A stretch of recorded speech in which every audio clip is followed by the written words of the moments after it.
Assalamualaikum warahmatullahi wabarakatuh. Jangan di-skip, jangan di-skip. Kecaruk maning ambi ison ning podcast Mandua Banyuwangi. Senior Islamic High School to Banyuwangi, Great Dignity. Assalamualaikum warahmatullahi wabarakatuh. Halo Sobat Mandawangi, kembali lagi dengan kita Diary, Aldina dan Danira di segmen Baca, Bincang Apa Aja. Bercanda. Halo Kak Aldina. Gimana nih Kak? Hari ini kita akan melangsungkan perbincangan dengan special guest tentunya. Oh, jadi kita kedatangan tamu yang spesial ya Kak Dan? Bener banget nih Kak. Siapa sih Kak? Jadi beliau ini adalah guru dari siswa-siswi Mandua Banyuwangi yang sangat bertalent. Oh, bertalenta. Iya, yang sangat bertalenta. Siapa tentunya. sih Kak? Penasaran banget nih. Wah, langsung aja ya. Iya, boleh diperkenalkan Boleh dulu. diperkenalkan dulu. Assalamualaikum Bu. Waalaikumsalam warahmatullahi wabarakatuh.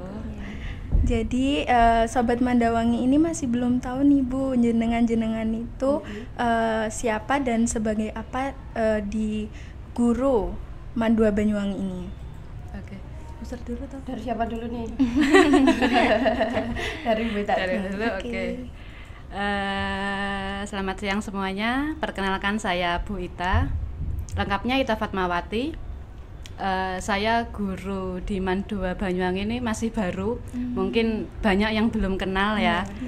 Saya kemarin per 1 Januari 2024 mulai ditugaskan di sini. Sebelumnya kan di luar kota di Trenggalek. Alhamdulillah per Januari itu saya sudah bisa dinas di Mandua Banyuwangi. Mapel yang saya ampu matematika. Iya, guru matematika. Mungkin menjadi salah satu mapel yang paling banyak diminati. Amin harapannya seperti itu. Tapi ya mudah-mudahan, kalau dulu mungkin matematika itu identik dengan pelajar yang sulit, terus gurunya killer gitu, galak gitu ya. Saya dan kami berdua juga sudah berusaha meminimalisir image yang semacam itu gitu. Jadi matematika sebenarnya nggak susah kok, asik kalau kamu minat gitu ya, minat. Oke, itu dari saya. Baik, Bu Sari. Saya sendiri dengan Saryanti Ningrum, biasanya dipanggil dengan Bu Sari. Juga sama perjalanan kisah kita yang Bu Ita itu ditempatkan di mana? Di Trenggalek. Kalau Bu Sari sendiri itu di Bojonegoro. Nah, sama juga. Dan alhamdulillah memang kita sudah ditempatkan di sini di Mandua Banyuwangi, juga yang pastinya dekat rumah. Nah, sama Bu Sari, iya alhamdulillah. Bu Sari sendiri juga mengajar matematika. Jadi kita duet matematika. Wow. Collab yang bagus gitu ya. Iya, collab yang bagus. Dan kebetulan ini kok tiba-tiba sama-sama kita collab di sini ya. Alhamdulillah. Dan memang benar. Jadi selama ini kenapa sih setiap Bu Sari masuk kelas tanya kenapa sih apakah kalian suka sama matematika? Jawabannya pasti enggak Bu, matematika itu sulit, rumit, ruwet, mumet. Nah, banyak sekali jawaban. Pokoknya yang nggak enak-enak itu di matematika. Nah, sebisa mungkin benar katanya Bu Ita juga, dengan cara belajar kita, dengan cara mengajar kita, semoga bisa merubah image di mana matematika itu yang sulit, rumit, bulet dan sebagainya, bisa membuat matematika itu menyenangkan. Nah, apakah senang? Apakah selama ini sudah mendapatkan beberapa rasa-rasa kalau oh iya matematika itu menyenangkan sekali. Nah, semoga dengan hadirnya kita berdua di Mandua Banyuwangi ini juga bisa merubah kalau matematika itu memang sangat dinanti. Wah, Bu Ita datang gitu. Oh, Bu Sari datang. Amin. Bukan malah Bu Sari datang langsung takut kan. Gitu. Oke, jadi goalsnya sama ya Bu. Baik. Wow, berarti kita kedatangan guru-guru hebat nih Iya, Kak Dan. guru-guru hebat. Amin. Soalnya itu kan biasanya itu matematika emang cenderung yang rumit, yang Bener, bulat gitu ya Bu bener ya. banget. Apalagi teman-teman biasanya takut tuh kalau misal pas guru matematika masuk dengan personality yang sangat killer. Iya betul. Bener. Soal kami enggak galak kok. Iya, Cuti gitu ya Bu. cuti. Cuma apa? Cuma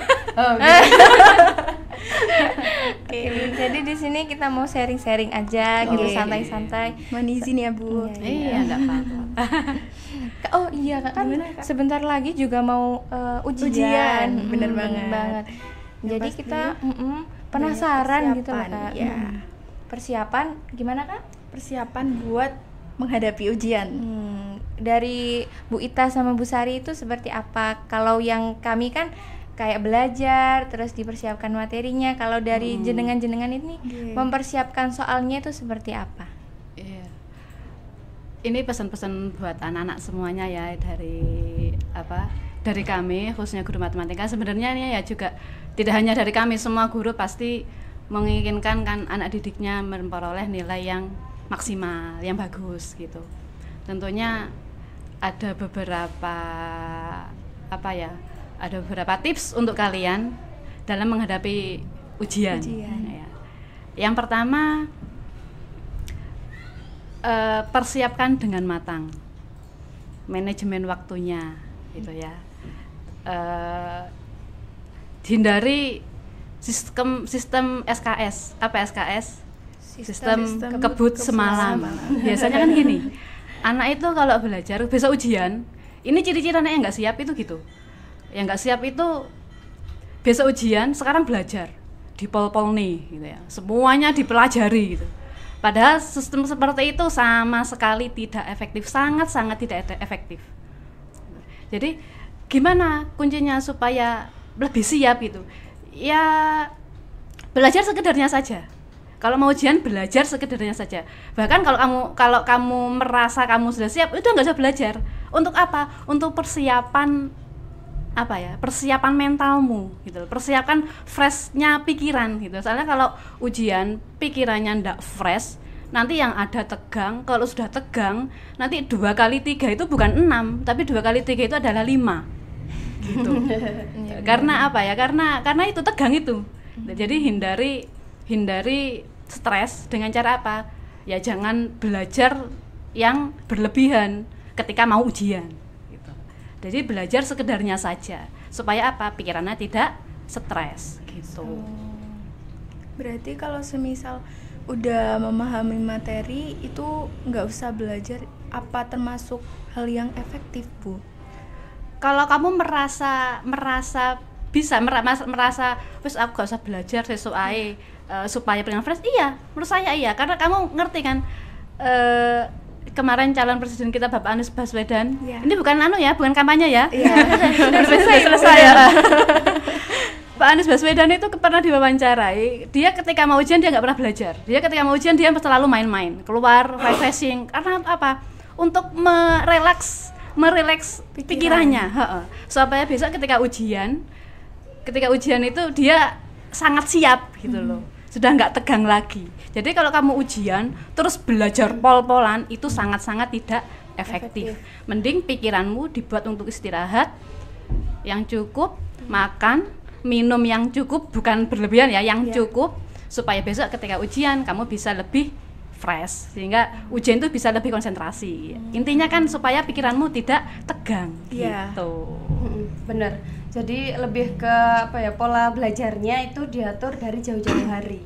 Jadi bukan misalkan besok ujian, wah nanti malam atau mulai hari ini pulang sekolah besok mapel ujiannya, jadi langsung pada saat itu juga malam ngebut, ditanyain orang tuanya nggak makan, nggak sih aku tak sinau sih. Nah itu malah justru membuat kita sepaneng, bener katanya Bu Ita tadi. Caranya gimana? Jadi pas waktu pembelajaran sehari-hari, makanya Bu Sari juga sering banget menegaskan di kelas ya. Pas pada waktu pembelajaran sehari-hari, misalkan kurang paham, silahkan ditanyakan lagi. Pulang sekolah itu, kalau saya sendiri nih ya Bu Ita ya, dari dulu dari SD itu pernah ingat dari omongan ada beberapa guru saya. Nah itu kalau pulang sekolah itu kalau bisa belajarlah 15 menit, 10 sampai 15 menit mereview.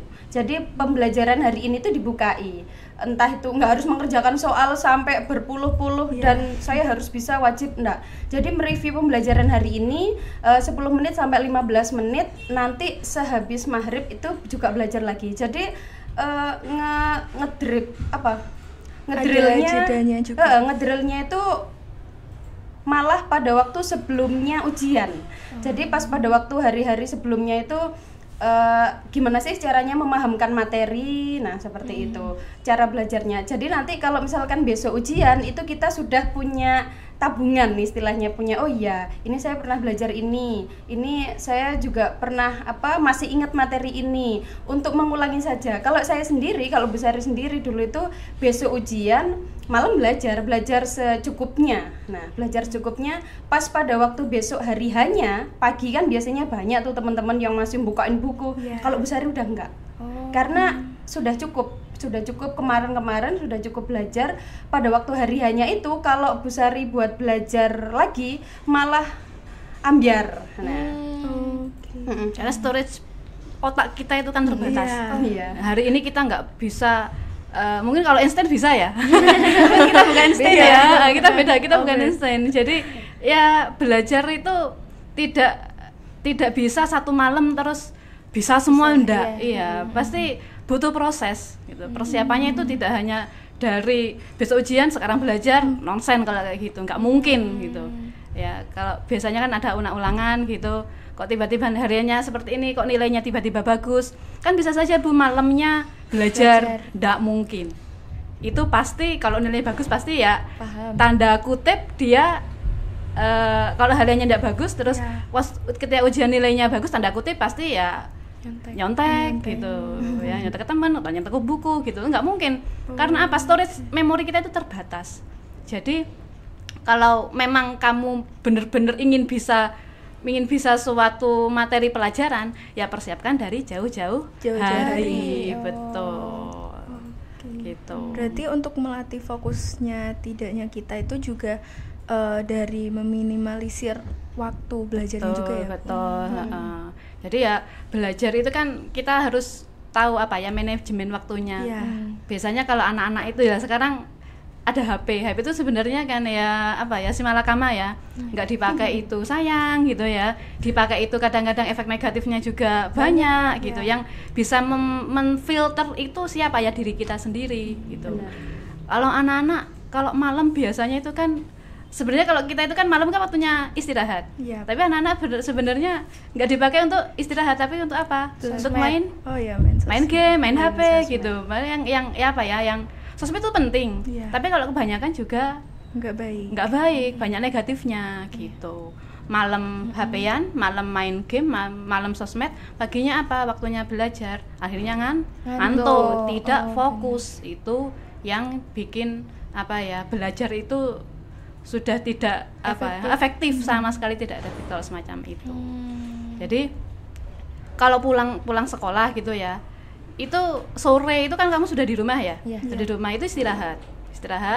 Habis maghrib mungkin kegiatannya ya kita beribadah, habis isya baru belajar lagi sekedarnya, nanti jam 9 bisa tidur. Karena orang yang tidur pada jam 9 itu akan meningkatkan kecerdasan. Tidak terlalu malam, maka akan menumpulkan otak kita gitu. Jadi kalau malam itu jangan dibuat untuk untuk main HP, untuk istirahat gitu loh. Nanti belajar lagi kapan? Habis subuh gitu. Dibuka review sedikit, nanti baru berangkat sekolah gitu. Jadi pagi itu kamu istilahnya di otak itu sudah fresh dan ada modal materi pelajaran nanti yang akan diikuti gitu. Jadi kamu belajar sekolah itu nggak kosong-kosong amat. Kan masih ada ada materinya. Jadi ketika guru menyampaikan, kamu nyambung lah, itu sangat efektif. Jadi ketika ada stimulus, kamu nyambung gitu loh. Jadi itu yang sangat-sangat efektif menurut saya. Itu juga untuk ngelatih fokus. Memang nggak bisa langsung sekarang saya mau fokus, itu nggak bisa. Jadi belajarnya itu memang dari jauh-jauh memang. Jadi benar HP. Nah kita secara tidak langsung perkumpulan dari kita sering main HP mulai dari pagi, siang, sore, malam. Nah, apalagi sampai begadang-begadang main HP itu kan juga benar mengurangi fokus kita. Nah, efeknya apa? Kesiangan, terlambat di sekolah juga nggak fokus waktu pembelajaran, bener ngantuk. Jadi untuk menangkap materi yang sudah dijelaskan itu pun juga sulit. Nah, jadi memang memanage antara penggunaan HP, memanage jam untuk belajarnya itu harus di-prepare sendiri dari kemauan hati sendiri. Itu gimana caranya? Nggak bisa kalau misalkan langsung, wah besok mau ujian, hari ini saya mau fokus, jangan ganggu saya dulu, HP mode pesawat biar bisa terbang itu sekalian. Nah, itu nggak bisa.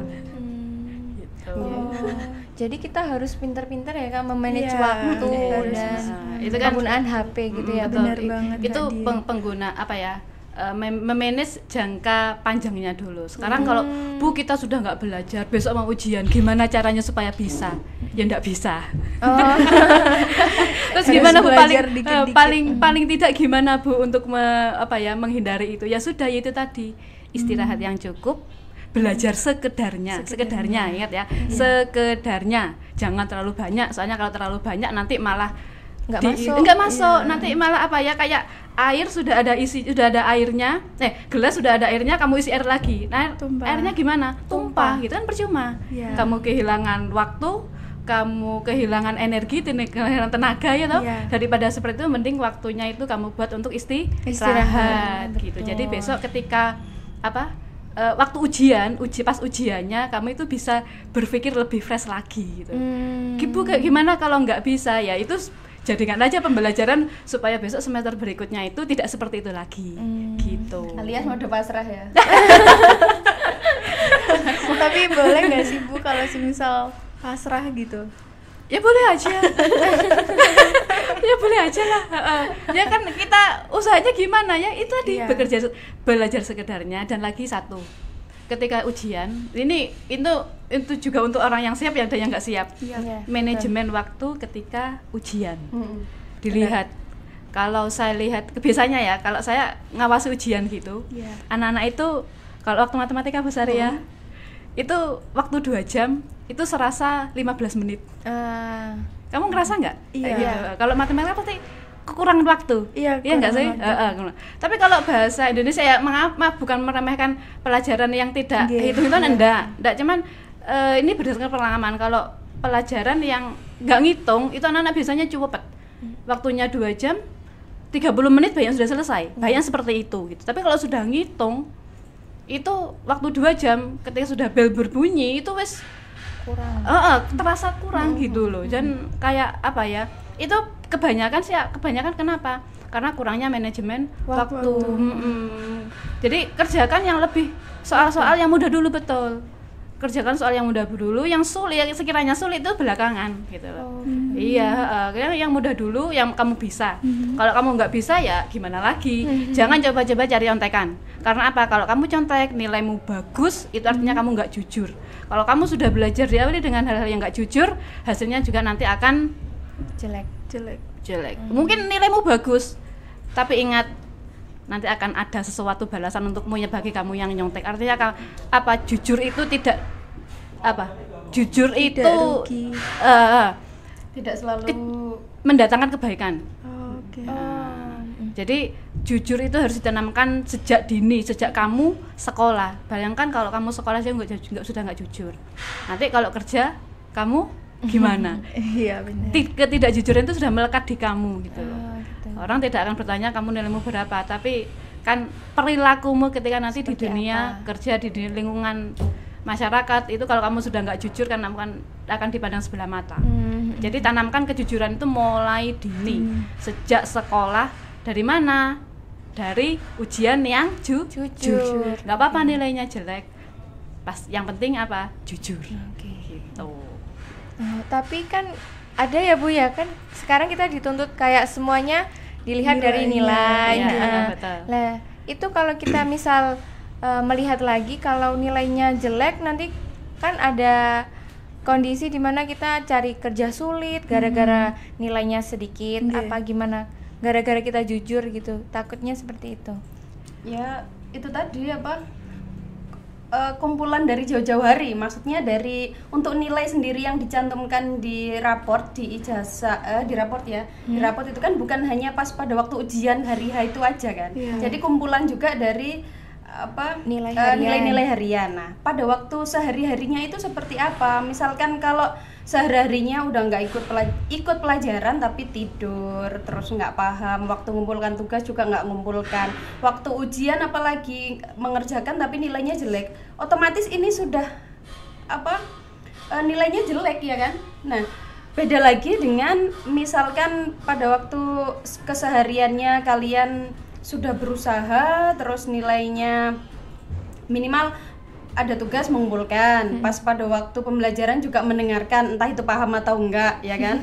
Terus jadi untuk bapak ibu guru juga itu enggak akan sungkan melihat, maksudnya oh ya anak ini di kelas itu memperhatikan, terus tugas juga mengumpulkan. Nah apa alasan kita untuk mengasih nilai jelek? Nah kan juga dari kesehariannya juga nilainya sudah ada, terus pada waktu ujian misalkan nilainya pas nilai KKM-nya, nah itu kan juga terlihat di kesehariannya juga. Nah memang benar untuk apa, sekarang itu mau nyari kerja dilihat nilai, terus mau daftar kuliah juga dilihat nilai ya betul. Nah itu gimana dari diri sendiri, gimana caranya kita mulai dari kelas 10 dulu, misal dari kelas 10 dulu, saya nanti mau ke perguruan tinggi, oh ya berarti saya menyiapkannya mulai dari sekarang, bukan pada waktu kelas 12, pada waktu hari H saya harus kebut, itu tadi storage-nya nggak cukup karena sudah apa, full. Kita udah full, udah lelah duluan, terus pola belajarnya nggak efektif juga, terus itu malah menyengsarakan di diri kita, nilainya juga nggak nututi ternyata. Nah itu tadi.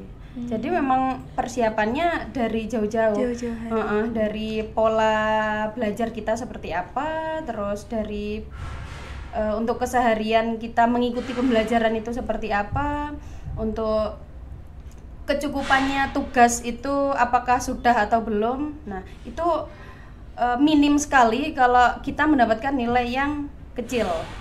Nah itu tadi memang benar, anak ini nggak harus pinter di matematika misal, anak ini nggak harus pinter di bahasa Inggris, tapi dia pinter di olahraga, pinter di seni. Nah itu kan juga kita nggak bisa memaksakan, maksudnya bapak ibu guru kamu wajib dapat nilai 100, nggak bisa seperti itu. Jadi lebih ke kemampuan kita masing-masing anak itu berbeda. Terus gimana cara belajarnya, gimana caranya. Saya nggak pintar, misal saya nggak pintar matematika tapi saya pintar di bahasa Inggris, terus matematika ini gimana ya caranya saya dapat nilai minimal di atas KKM lah. Nah gimana caranya, berarti saya berarti menambah jam belajar di matematika, boleh nggak sih, efektif nggak sih? Misalkan saya sudah puyeng, saya sudah mumet banget di matematika, ini gimana caranya? Kok saya nggak bisa, gimana Brita? Iya betul banget itu. Harus dipaksakan nggak? Kalau kalian sendiri gimana? Misalkan di matematika nggak bisa dipaksakan juga nggak nyantol, itu gimana? Ya tanya temen sih Bu, biasanya Bu. Tanya temen, berarti kan masih berusaha kan? Iya. Kebetulan kalian anak-anak yang rajin ya. Amin. Gini, mungkin ini keegoisan kami para guru. Pinginnya itu semua siswa itu mendapatkan nilai bagus di semua mapel. Padahal manusia itu diciptakan dengan kelebihan masing-masing. Kita nggak mungkin meminta burung untuk berenang dan nggak mungkin meminta ikan untuk terbang. Semua punya kelebihan masing-masing, bukan kekurangan ya, karena semua manusia itu nggak ada yang kurang. Semuanya kelebihan, semuanya punya kelebihan masing-masing. Jadi gini, kamu punya potensi apa? Ya kembangkan potensimu itu gitu. Terus gimana Bu kalau nilai saya di bawah KKM? Guru itu tahu loh kesadaran kamu itu di kelas seperti apa. Ya. Guru itu nggak mungkin ngasih nilai kamu di bawah apa, nggak mungkin. kuncinya itu ada apa? Berat nggak sih gurumu itu menaikkan nilaimu? Kan sekarang nggak mungkin nilai kamu ujian dapat 50 terus dikasih 50, nggak mungkin, nonsen kayak gitu, nggak mungkin, pasti dinaikkan lah. Ketika KM nilaimu 80, dari 50 ke 80 itu supaya gurumu itu enteng naikkan nilai, caramu seperti apa? Dengan apa coba? Berusaha ketika di kelas itu ya. Kalau nilai ujian oke lah, rapot tidak hanya dari ujian tapi juga nilai dari harian. Betul. Jadi kalau ujiannya jelek tapi kalau kesehariannya bagus, saya yakin semua guru tuh kalau mau menaikkan di atas KKM itu kecil, enteng banget. Tapi kalau seandainya tapi kalau seandainya udah ujian jelek, kemudian hariannya tugas nggak pernah mengumpulkan, nggak pernah ada effortnya untuk mengerjakan tugas gitu, guru mau menaikkan itu loh, itu wabot Rek. Abot banget, jadi kayak nggak rela gitu loh, nggak ridho gitu loh, mau naikkan nilai itu nggak ridho gitu loh. Jadi supaya gurumu ridho ngasih kamu nilai tinggi itu bagaimana, di KKM itu bagaimana? Yaitu dengan keseharian kamu di kelas itu. Guru nggak saya seperti pribadi nggak harus semua anak itu pintar matematika, enggak, karena semua anak itu punya kelebihan masing-masing. Tapi yaitu paling tidak ketika di kelas mendengarkan proses di kelas itu loh, proses yang bagus itu, karena proses yang bagus pasti akan menghasilkan hasil yang bagus. Ketika hasilnya belum bagus, pasti akan ada hikmah di balik itu.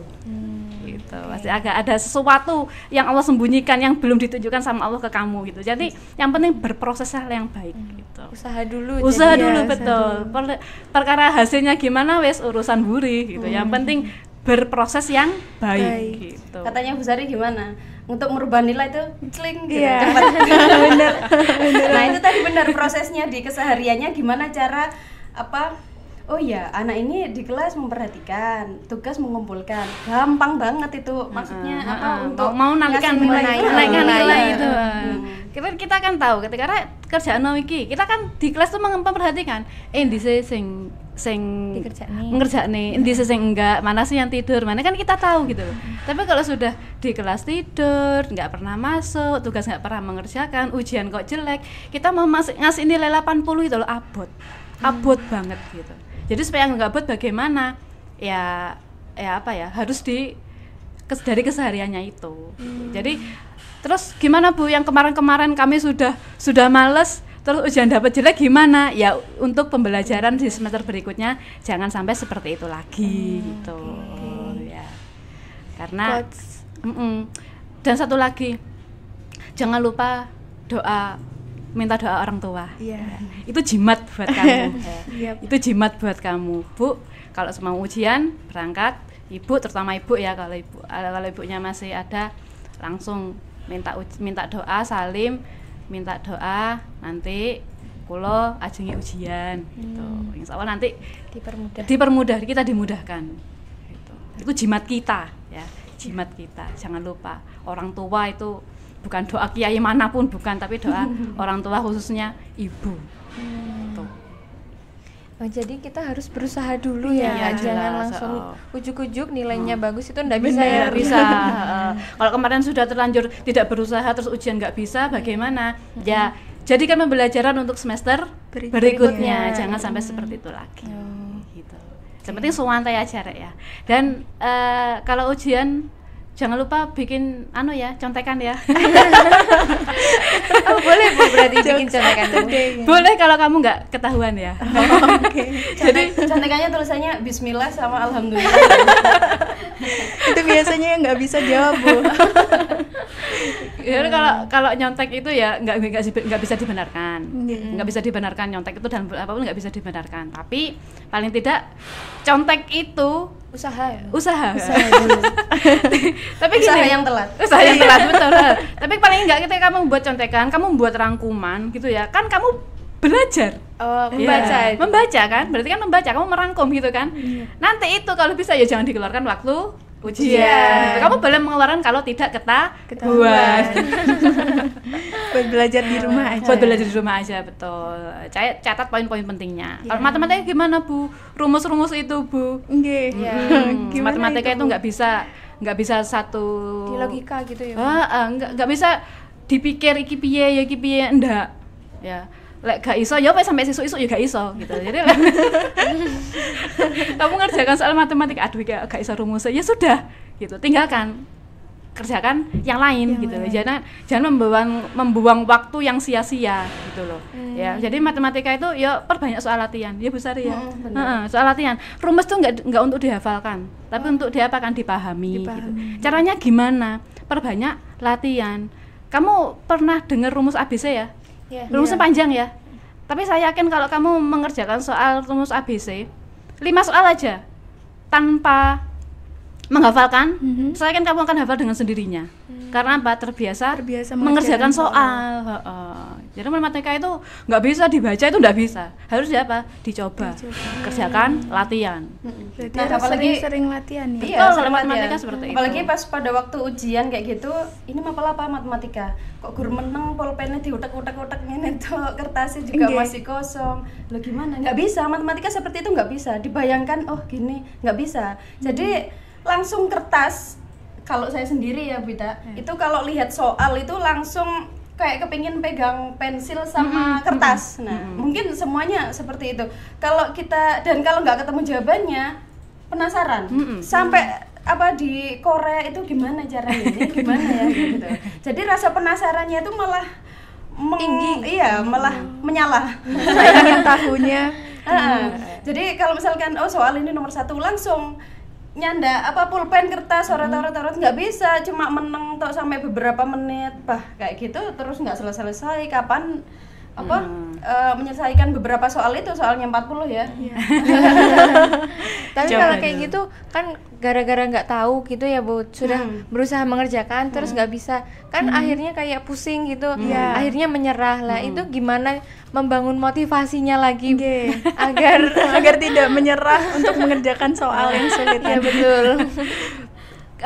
Matematika itu sebenarnya kami tuh dulu sebenarnya, kalau nggak tahu Bu Sari, kalau saya tuh sebenarnya nggak suka matematika. Oh iya? Saya tuh berangkat matematika itu mungkin dari guru.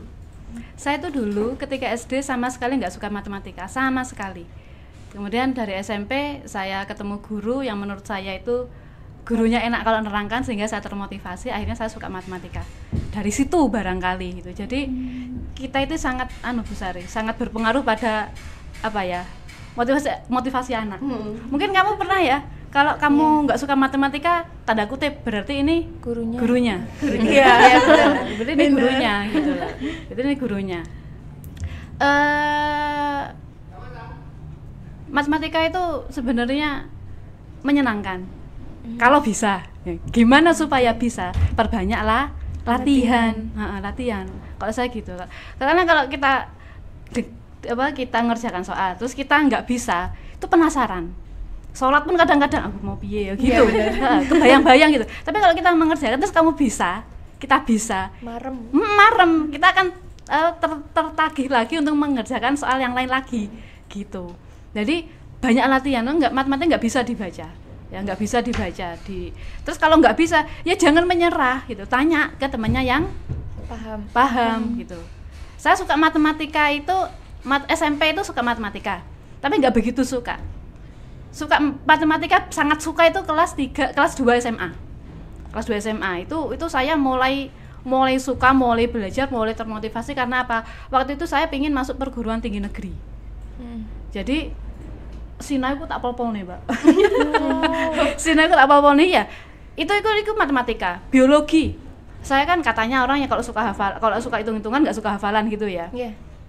Saya patahkan apa istilah itu. Saya dulu nggak suka biologi, tapi mungkin karena saya belajar matematika karena saya ingin masuk perguruan tinggi negeri. Kalau masuk PTN itu kan ada, kalau sekarang kan ada istilahnya UTBK gitu ya. Ada UTBK. Dulu juga ada yang namanya UMPTN zaman saya. UMPTN apa ya? FMB Mbak ya? Oh beda deh. Hello, kita tahun berapa? Saya masuk perguruan tinggi negeri itu tahun 2003. Udah lahir belum? Belum. Saya masih belum dibuat. Tahun 2003 itu kan kalau saya mau masuk perguruan tinggi negeri itu ada mapel biologi, ya mapel kimia gitu. Saya nggak bisa biologi waktu itu. Saya sama sekali nggak bisa biologi. Tapi akhirnya kenapa?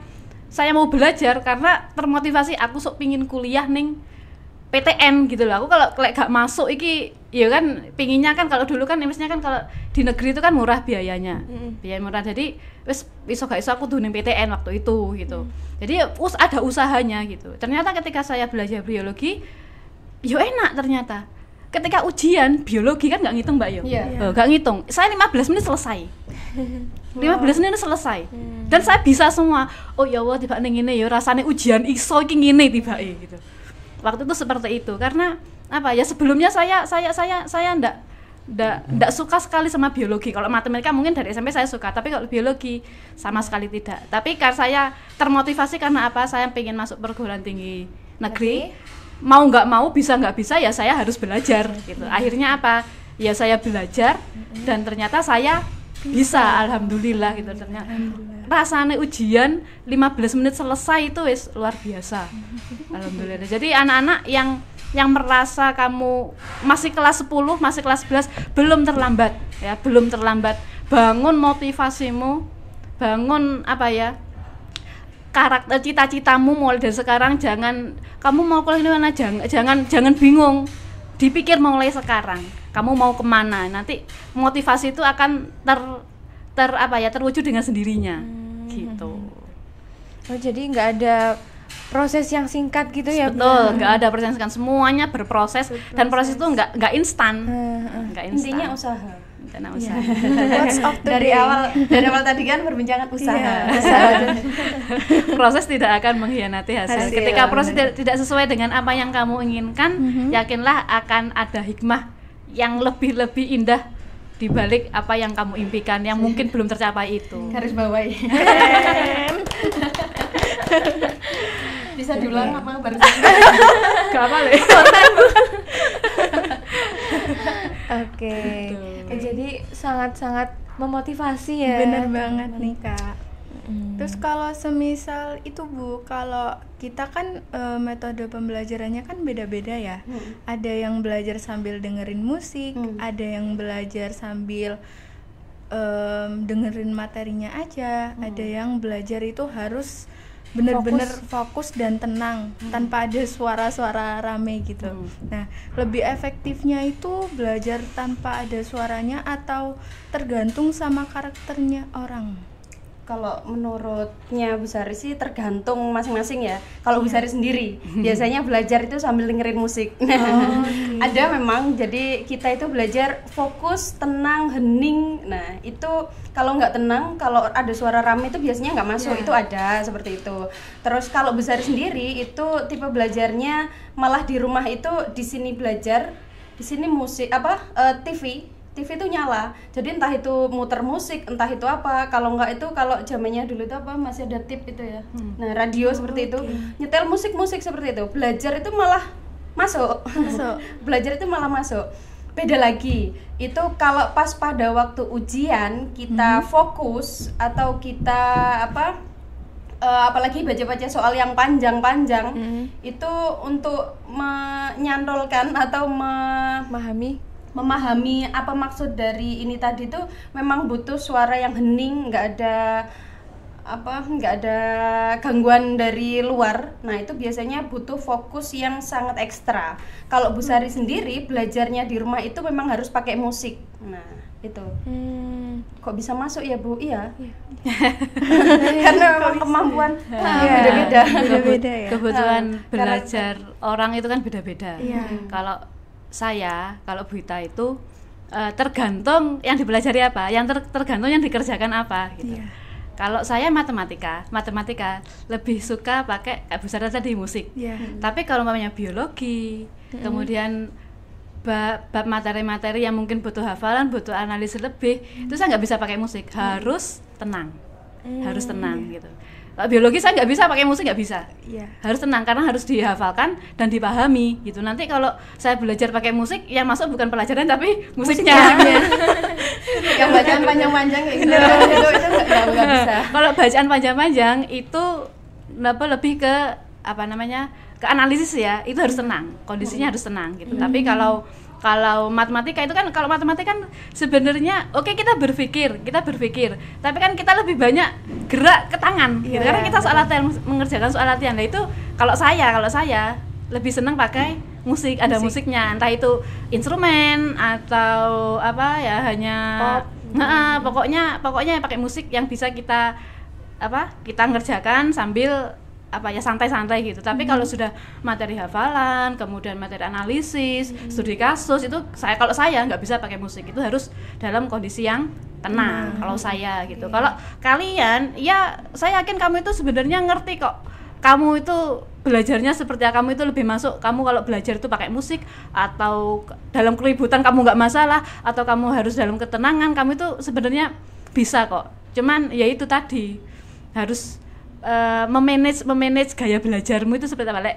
Lek golongan matematika aku gak iso, lek gaya musik ya sudah, jangan pakai musik, harus tenang gitu. Berarti berbeda-beda ya? Beda-beda, tiap anak beda-beda, nggak bisa. Iya. Kalau Bu Sari pakai musik, kalau saya tergantung yang dipelajari apa gitu. Nggak semuanya bisa musik, nanti orang lain bisa beda lagi gitu. Kalian kan pasti juga akan berbeda-beda gaya belajarnya gitu. Baik Bu, terima kasih ya Bu untuk tadi pertanyaannya sudah dijawab.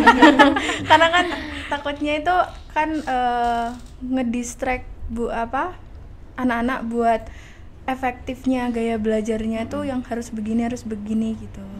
Biasanya kan ada beberapa orang tua yang kok belajarnya pakai musik, kok pakai ini gitu. Itu dulu pertanyaan ibunya Bu Sari kayak gitu. Jadi Pas pada waktu Bu Sari belajar itu, jenenge wong sinau kok nyetel TV. Nah, jenenge wong sinau kok ambek meter radio.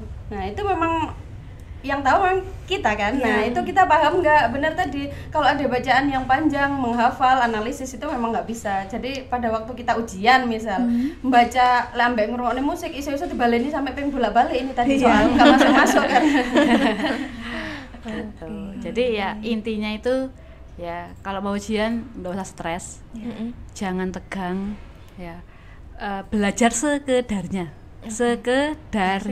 ya, sesuai porsi otakmu, jangan terlalu diforsir, jangan terlalu berlebihan, sekedarnya, istirahat yang cukup, terus makan minum yang cukup ya, dan manajemen belajar. Waktu belajar kamu nanti ujian berapa hari, Rek?